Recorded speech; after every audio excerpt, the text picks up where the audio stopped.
Hi all, welcome to this video. Let's go.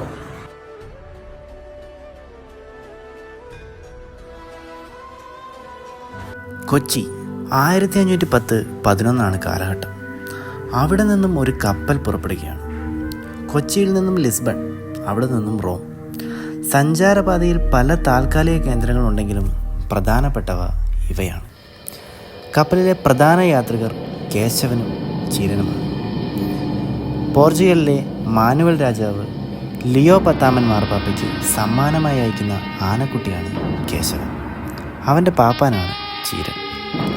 കോഴിക്കോട്ടെ നമ്മുടെ സാമൂതിരിയും കൊച്ചിയും മലബാറിലെ രാഷ്ട്രീയ സാഹചര്യങ്ങളും ചേർന്ന് തീരുമാനിച്ച പല നീക്കങ്ങളും ആ യാത്രയ്ക്ക് പിന്നിലുണ്ട്. ഇതാണ് കഥാതന്തു.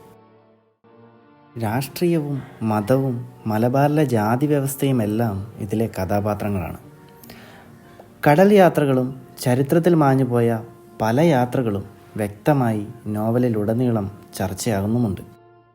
റോമിലെ കലാകാരന്മാരും ലോകത്തിലെ ശാസ്ത്രത്തിൻ്റെയും രാഷ്ട്രതന്ത്രങ്ങളുടെയും പല പരിണാമങ്ങളും കാഴ്ചപ്പാടുകളും വായനക്കാർ എത്തിക്കുന്ന രീതിയിലാണ് ഈ കഥ പറഞ്ഞു പോകുന്നത്.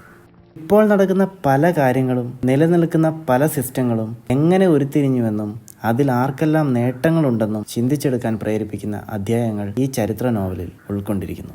രാജ്യവും രാജാവും എങ്ങനെ ചിന്തിക്കുമെന്നത് കാലത്തിനിപ്പുറവും ബോധ്യം വരാത്തവർ ഇപ്പോഴും നമുക്ക് ചുറ്റുമുണ്ട്.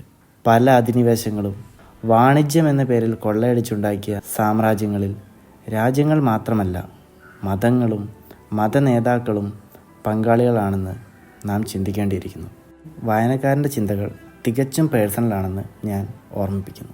എങ്ങനെ നോക്കിയാലും ഒരുപാട് ഗവേഷണങ്ങളും ഒത്തിരി എഫേർട്ടും ഇങ്ങനൊരു ചരിത്ര നോവൽ എഴുതുന്നതിന് പിന്നിലുണ്ടെന്ന് ഇത് വായിക്കുമ്പോൾ നമുക്ക് മനസ്സിലാക്കാൻ കഴിയും. അത്തരത്തിൽ ഈ നോവലിനെ പ്രേക്ഷകരിലേക്ക് എത്തിച്ച GR ഇന്ദുഗോപൻ സാറിനും DC ബുക്സിനും thank you so much. Thank you for watching.